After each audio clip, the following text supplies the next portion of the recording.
Allahumma salli ala Sayyidina Muhammad wa ala ahli wa sahbihi wa sallim. Walhamdulillah Rabbil Alamin. Assalamualaikum tim puaka sekalian. Salam sejahtera. Selamat malam. Welcome back to my story puaka. Satu nafas geng. Semput.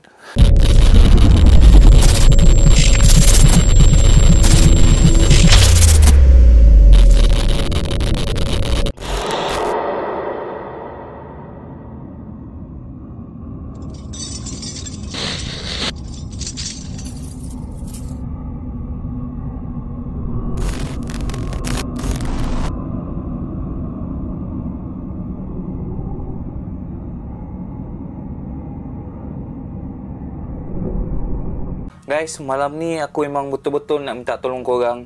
Tapi before that, jangan lupa like, jangan lupa subscribe, jangan lupa on notification button. Dan kalau korang share cerita aku dekat mana-mana, Instagram, TikTok, IG, Twitter, mana-mana lah. Jangan lupa hashtag kita Tim Puaka. Dan jangan lupa tag aku dekat aku Iqmal Hanif. Asal malam-malam nak berkerut ni? Tengok kening tu. Berkerut. Period ke? Laki period darah keluar ikut mana? Ketiak. Macam tadi aku cakap, aku nak minta bantuan korang lah geng kalau dapat. Tapi kita cerita dulu, bantuan tu nanti akhir sekali. Dan cerita pada malam ni lagi sekali berkenaan dengan COVID-19. Kenapa COVID-19 bang? Sebab ramai sangat minta geng. Sampai ke ada yang ugut kalau tak cerita pasal COVID-19 tak nak makan. Aku tak tahulah kaitan apa pemakanan dia dengan cerita seram aku. Tapi tak apalah, aku turutkan jugalah. Kan tiba dia kurus, sekarang mak dia cari aku. Pelik-pelik lah perangai korang. Tengok ni, kening aku ni terkerut-kerut. Dahi dah macam bontot. Before that geng, jom kita tukar lampu merah kita pada malam ni.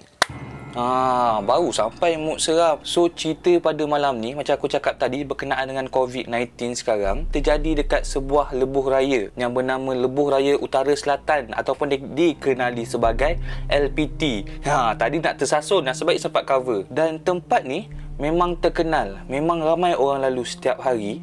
Tapi sebabkan COVID ni ramai tak pakai highway, makin lama makin sunyi geng. Makin lama makin tak ada orang yang singgah kat sini. Kisah ni diceritakan oleh seorang brother yang bernama Muhsin. Muhsin ni umur dia 35 tahun. Dan cerita pada malam ni bertajuk Puaka Perhentian Lancang. Hentian Lancang ni, kalau tak silap aku, dekat Lebuh Raya Pantai Timur, daripada Pahang menuju ke Kuala Lumpur. Dia kecil je geng. Dia bukan macam RNA yang selalu kita singgah.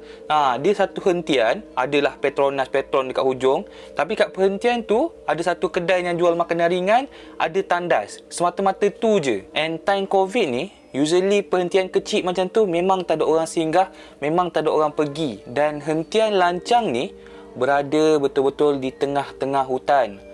Maksud dia kiri kanan hutan, depan pun hutan geng. Lancang ni bukannya tengok orang marah cakap, wah lancang betul mulut kau. Bukan, Lancang ni nama tempat geng yang dekat Pahang. Di mana Muhsin ni bekerja di Kuantan, Pahang. Tiba-tiba satu hari dia dapat call. Sin, balik kampung jap Sin, ada emergency. Kampung Muhsin ni dekat Selangor geng. So dia habis kerja pukul 6, dia settlekan surat semua, dia pergi balai polis.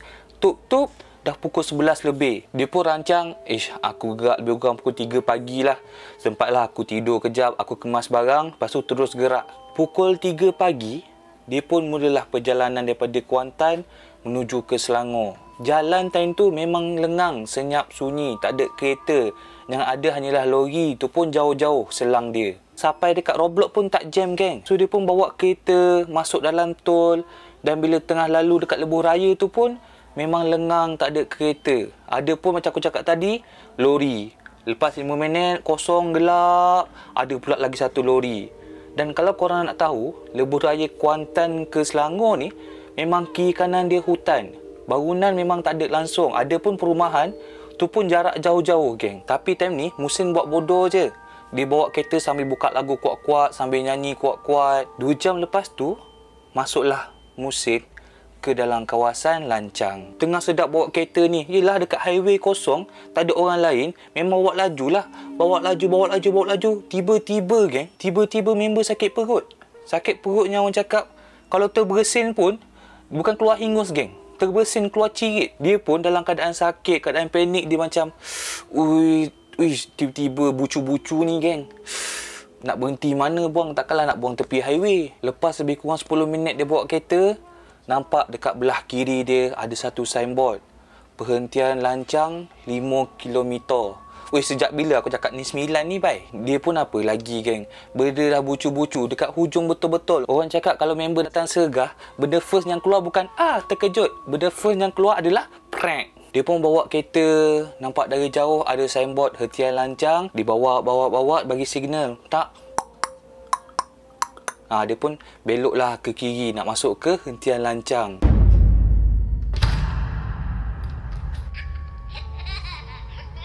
Bila dia masuk dalam kawasan perhentian tu, memang kosong, tak ada orang. Dataran parking tu, yang panjang tu, selalunya adalah lori, ada bas, ada kereta sikit-sikit, betul tak? Ini dataran panjang yang kosong tu, memang tak ada kenderaan langsung. Lori tak ada, kereta tak ada, motor tak ada. Memang time tu, kereta musin je yang ada dekat dataran tu. Tapi, time ni musin tak fikir panjang, geng. Sebab apa? Yelah, benda kalau bucu-bucu, tak sempat nak fikir. Yang kita fikir nak buang je, betul tak? So, dia pun masuk dalam perhentian tu. Dia park betul-betul depan toilet. Dan dia matikan enjin. Dia buka kunci, petepak. Dia keluar daripada kereta. Push. Lepas tu, dia terus masuk toilet, geng. Masa tengah mencangkung, masa tengah berusaha untuk membuang sesuatu di dalam usus perutnya, tiba-tiba macam Musin cakap bulu roma dia meremang. Pernah tak korang dan korang tengah memerut ni dekat toilet, tiba-tiba korang rasa macam bulu roma korang naik. Naik gila-gila. Tapi kali ni Musin cakap dia naik bukan sebab dia membuang, geng. Dia naik sebab dia rasa macam ada satu perasaan yang tak enak di dalam hati. Dan tiba-tiba kedengaran seakan ada bunyi tapak kaki memasuki ke dalam tandas tersebut. Petepap, petepap, petepap, petepap.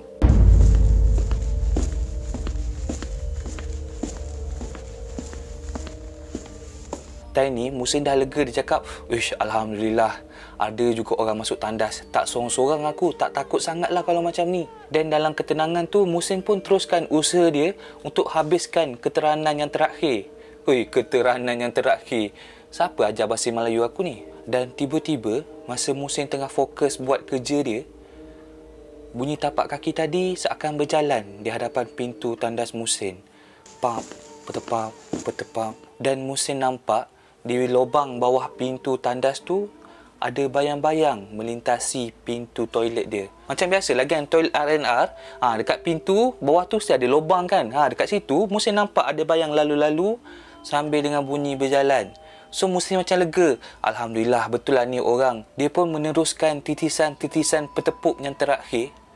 Dan sekali lagi, orang cakap bunyi tapak kaki tu lalu di hadapan tandas Musin. Kalau tadi ke arah sini, tapi sekarang bunyi tapak kaki tu seakan melangkah daripada sini ke sini. Petepap, petepap, petepap. Kalau tadi ada bayang-bayang, betul tak? Tapi sekarang Musin ternampak ada seakan kain ataupun jubah yang meleret atas lantai, lalu sambil dengan bunyi tapak kaki. Petepap, petepap, petepap.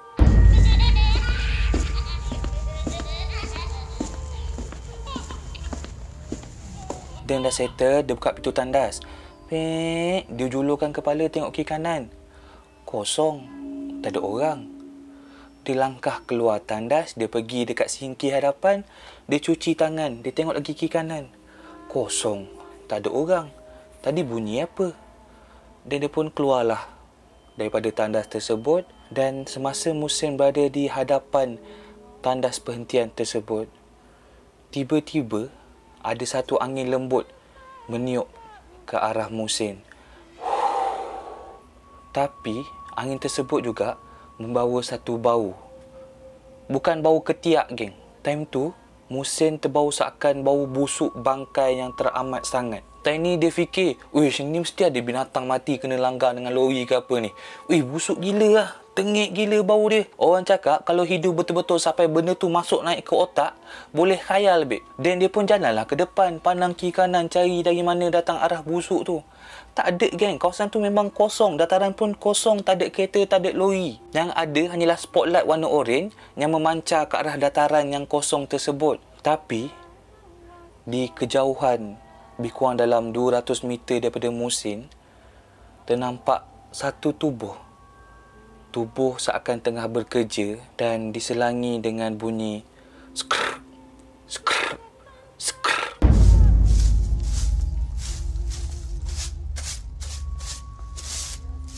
Ni Muhsin dekat toilet kan. Dekat bahagian parking lori dekat hujung tu, ada ternampak satu tubuh kecil je.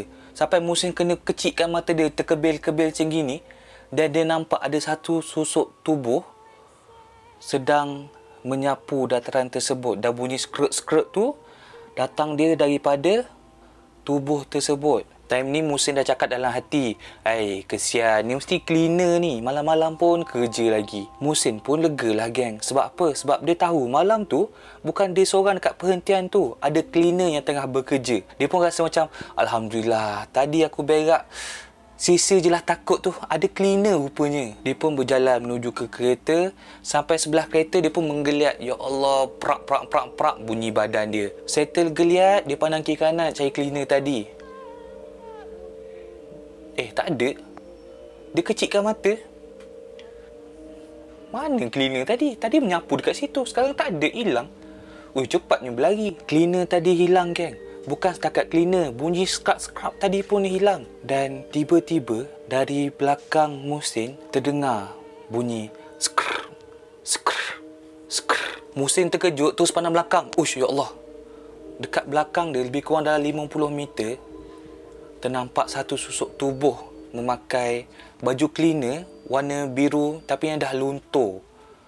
Memakai topi jerami yang menutup muka dia dan sedang memegang penyapu cakar ayam tu. Dan dia sedang sapu je laluan dekat perhentian tersebut.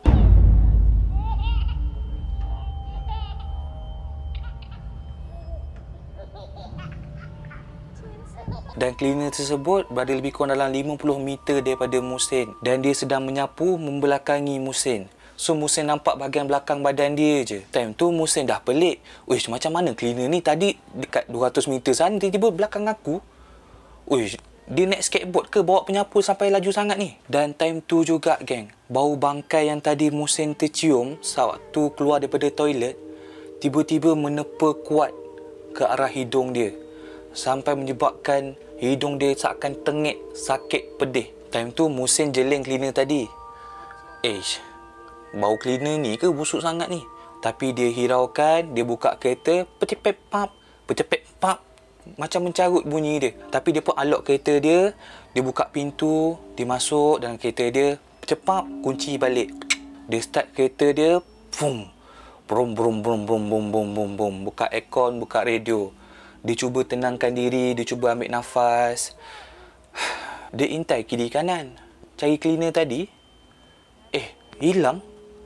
Tadi ada kat ujung tu, tapi hilang. Suka main skateboard lah cleaner ni. Muhsin ni dah rasa tak sedap hati geng. Dia pun fikir nak caw lah. Time ni Muhsin pakai kereta Saga baru, di mana dekat bahagian aircon tu ada tempat LCD. Kalau tukar gear reverse, LCD tu akan tunjuk kamera belakang. So dia tak payah toleh belakang, dia tengok kamera je, dah tahu apa ada kat belakang. So Muhsin pun masukkan lagi gear reverse. Cing! Dekat LCD pun dah keluar apa yang ada kat belakang. Dan Muhsin seakan terkejut sebab di LCD tersebut, betul-betul belakang kereta dia, ada cleaner tadi sedang berdiri, sedang menyapu membelakangi kereta Muhsin.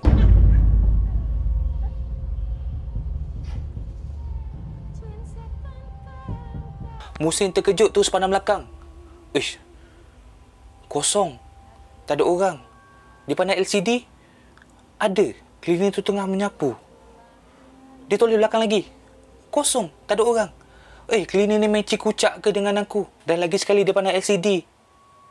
Kosong. Cleaner tadi yang kat belakang kosong, dekat LCD pun dah tak ada. Laju betul cleaner ni. Ni mesti kalau zaman kecil-kecil, kalau main police entry, dia nombor 1. Sebab apa? Laju sangat berlari. Yelah, tadi first, kau jauh dekat hujung 200 meter. Tiba-tiba kau dekat belakang 50 meter. Tiba-tiba kau belakang kereta aku. Laju now kau lari. Kasut kau ada rollerblade ke? Time tu Muhsin dah tak tenang. Dia pejam mata, dia sandar, dia usap mata dia, dia usap kening dia. Sebab jantung dia, time ni dah berdebuk-berdebak. Dah nervous sangat-sangat dah geng. Dan slowly Muhsin cuba buka mata. Time ni Muhsin ternampak betul-betul di hadapan kereta dia, dipancari dengan lampu kereta. Betul-betul berdiri di hadapan kereta Muhsin, cleaner tadi. Tapi kali ni dia berdiri menghadap Muhsin, di mana ada seketul tubuh pakai baju biru tapi dah pudar, memegang penyapu dan bertopi jerami. Tapi time ni Muhsin tak nampak muka dia sebab topi jerami tu menutup muka cleaner tersebut. Muhsin time ni seakan terkaku, tak boleh buat apa. Dia seakan terkunci. Dia terbeliak, dia pandang je benda tu. Dan tiba-tiba cleaner tu mengangkat kepala dia. Dan lampu kereta yang terang tu suluh terus ke arah muka cleaner tersebut. Dan Muhsin ternampak wajah cleaner tersebut yang dipenuhi dengan ulat-ulat. Dan bahagian mata dia lompong, seakan tak ada berbola mata.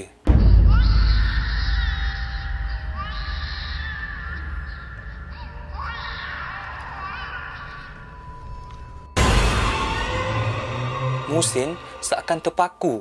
Dia tak boleh nak gerakkan badan, tak boleh nak gerakkan kaki. Mata dia terbuka luas. Dia hanya pandang makhluk tersebut. Dan time ni walaupun Muhsin tengah buka lagu kuat dudash dekat radio dia, tapi tiba-tiba seakan ada satu suara yang berada betul-betul di sebelah telinga Muhsin, dan suara tersebut amatlah garau. Suara seorang lelaki, dan suara tersebut tanya Muhsin, "Cik, ada nampak mata saya, cik?"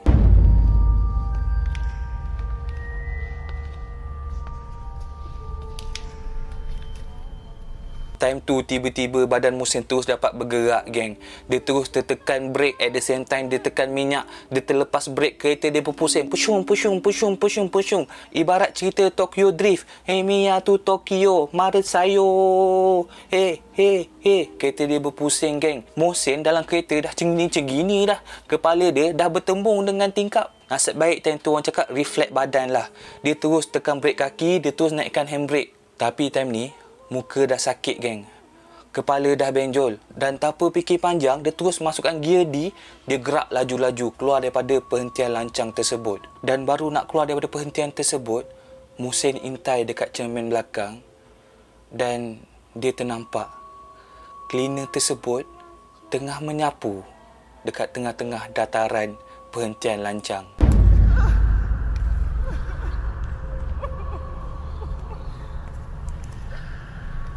Time ni member bawa kereta tak tenang, geng. Dah shaking ni, dia tekan minyak, laju gila dia pergi malam tu. Lebih kurang dalam 20 km dekat depan, dia ada nampak satu stesen petrol.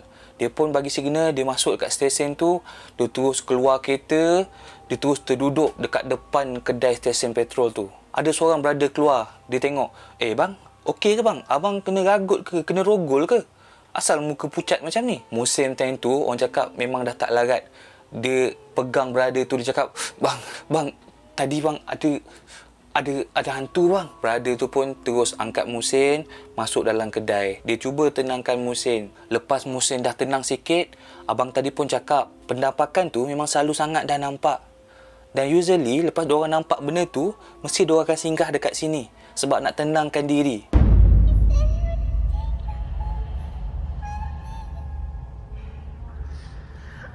That's all for today, geng. Thank you sangat-sangat sebab stay sampai habis. Jap. Sabar. Jangan pergi lagi, geng. Sabar, geng. Tolong, geng. Sabar, geng. Aku tak pernah minta tolong korang, betul tak? Tapi kali ni, untuk the first time aku minta tolong korang, di mana sekarang ni aku dalam proses nak bantu lebih 100 orang family yang terputus bekalan makanan. Sampai ada satu tahap 2 minggu tak makan nasi. Anak-anak menangis lapar. Bukan menangis sebab tak dapat cokoja. Menangis sebab tak dapat nasi, geng. Dan benda ni bukan jadi dekat luar negara, geng. Benda ni jadi dekat negara Malaysia kita. So, sepenuh bantuan bendera putih ni, aku dah bantu lebih 100 orang family. Tapi buat masa sekarang, donation amat perlahan. Kita orang baru dapat lebih kurang dalam 1,000, sedangkan kita orang perlukan 10,000. Aku tahu subscriber aku sekarang ada 40,000. Aku minta tolong sangat-sangat geng. Kalau seorang bagi RM1 pun aku rasa dah cukup untuk kita orang tolong dorang. Number bank ada dekat description. Kalau korang rasa aku tipu, aku ni scammer, korang boleh follow IG rescue.team. Dekat situ memang aku akan update apa kita orang buat, berapa yang kita orang dapat, duit tu hala ke mana. Aku tak pernah minta tolong korang, betul tak? Tapi kali ni demi 100 lebih orang family, aku mohon sangat-sangat. Dorang dah memang terdesak. Aku rasa that's all for today. Jangan lupa like, jangan lupa subscribe, jangan lupa on notification button. Thank you pada yang mendema, thank you pada yang tengok cerita aku pada malam ni. Jumpa dalam next story puaka. Ciao. Allah, tak sampai lagi. Hai. Tak sampai. Jauh-jauh betul kamera ni, bodoh betul lah.